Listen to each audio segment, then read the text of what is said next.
السلام علیکم ورحمۃ اللہ وبرکاتہ۔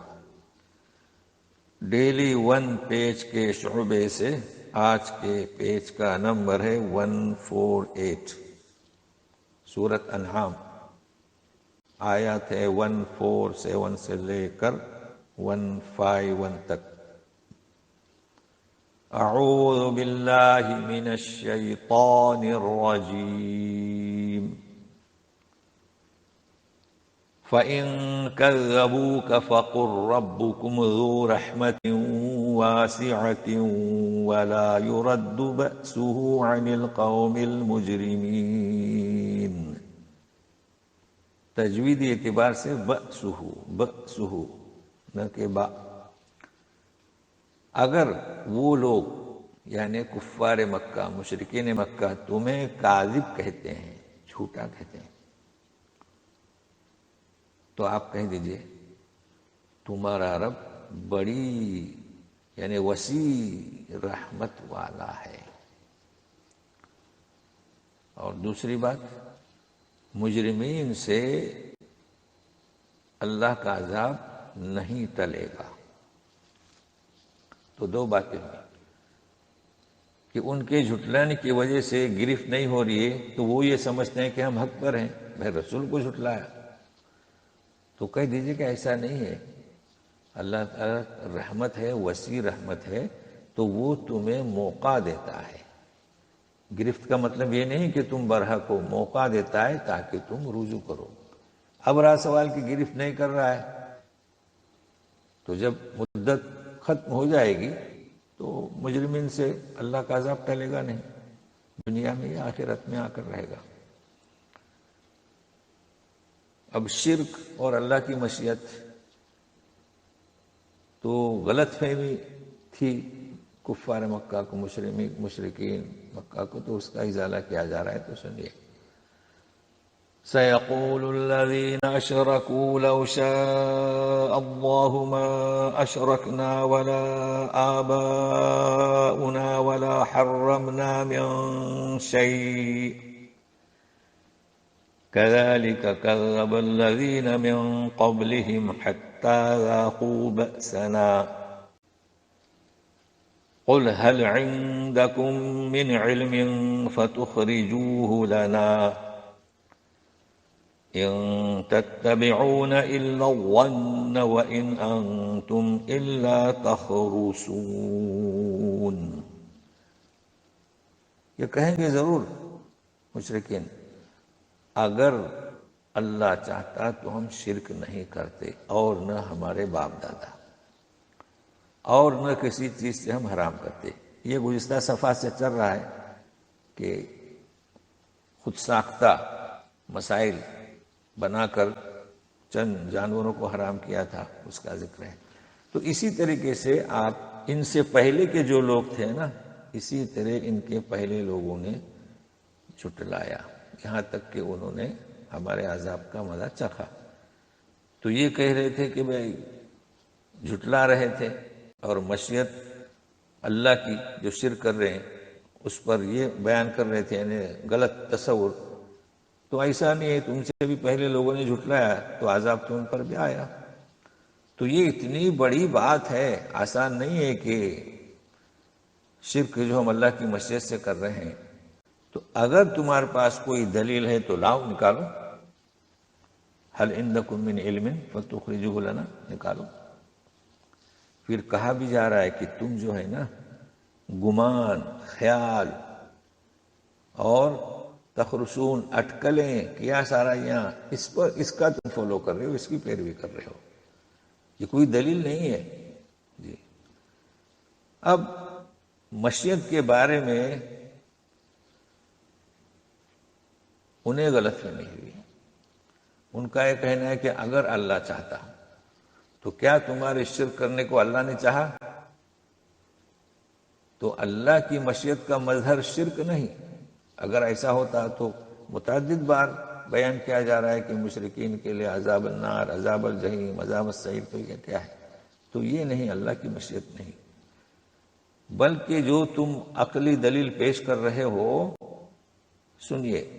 قل فللہ الحجۃ البالغہ فلو شاء لہداکم اجمعین، کہہ دو اے رسول یہ دلیل تمہارے خیالات اور اٹکلے نہیں، بلکہ پوری کی پوری دلیل جو مکمل ہے، جو غالب ہے، وہ اللہ کی دلیل ہے،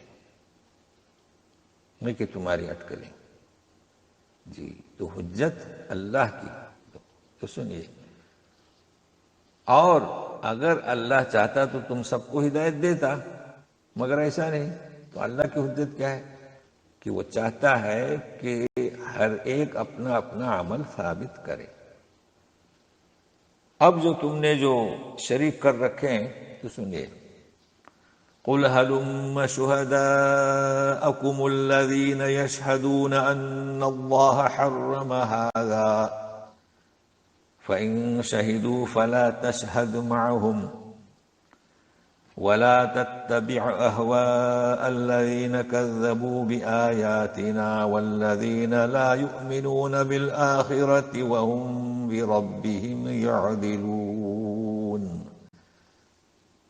کہہ دو اے رسول، لاؤ تمہارے گواہوں کو جو گواہی دیتے ہیں کہ اللہ نے اسے حرام کیا ہے، مطلب وہ اس صفات میں پڑھ چکے ہیں، تو لاؤ، لے آؤ کہ اللہ نے کب حرام کیا، کیسی گواہی۔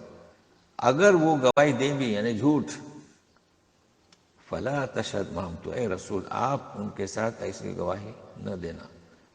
اور جنہوں نے ہماری آیتوں کو جھٹلایا ان کی خواہشات کی پیروی نہیں کرنا۔ یہ رسول تو نہیں کرتے، مگر بتلایا جا رہا ہے مشرکین کو کہ ہم رسولوں کو بھی اس کی تنبیہ تاکید کر رہے ہیں، تم جو شرک کر رہے ہو اس کی مشیت اللہ کی طرف کیسے منسوخ کرتے ہو؟ اب رہا سوال کی جو شرک کرتے ہیں، والذین لا یؤمنون بالآخرہ، جن کو آخرت پر یقین نہیں، وہی اس کے ساتھ یعدلون یعنی شریک کرتے ہیں۔ جی مزید کہیے، قل تعالوا اتل ما حرم ربكم عليكم الا تشركوا به شيئا وبالوالدين احسانا ولا تقتلوا اولادكم من املاق نحن نرزقكم واياهم ولا تقربوا الفواحش ما ظهر منها وما بطن ولا تقتلوا النفس التي حرم الله إلا بالحق ذلكم وصاكم به لعلكم تعقلون۔ کہہ دیجئے کہ آؤ میں پڑھ کے سناتا ہوں کہ تمہارے رب نے تم پر کیا حرام کیا۔ انہوں نے تو کچھ جانوروں کو حرام کیا تھا نا، تو آؤ میں بتاتا ہوں۔ وہ یہ ہے کہ اللہ کے ساتھ کسی کو شریک مت کرو، اللہ تشرکو بہ شیئا، ایک۔ اب درمیان میں والدین کا ذکر ہوا، اور والدین کے ساتھ اچھا سلوک کرو۔ اب جو کہہ رہے تھے رسول کہ آؤ میں پڑھ کے سناتا ہوں کہ حرام کیا کیا، یہ دوسرا، ولا تقتلوا، اپنے اولاد کو مفلسی کے ڈر سے قتل مت کرو۔ یعنی کچھ لوگ جو غریب ہوتے ہیں تو سوچتے ہیں کہ بچہ پیدا ہوگا، اب ہم کیسے اس کے کھانے کا انتظام کریں گے، تو اللہ تعالیٰ فرماتے ہیں کہ نحن نرزقکم، دیکھیے وہ مفلس ہیں تو پہلے کم، ہم تمہیں رزق دیں گے اور آنے والے بچے کو۔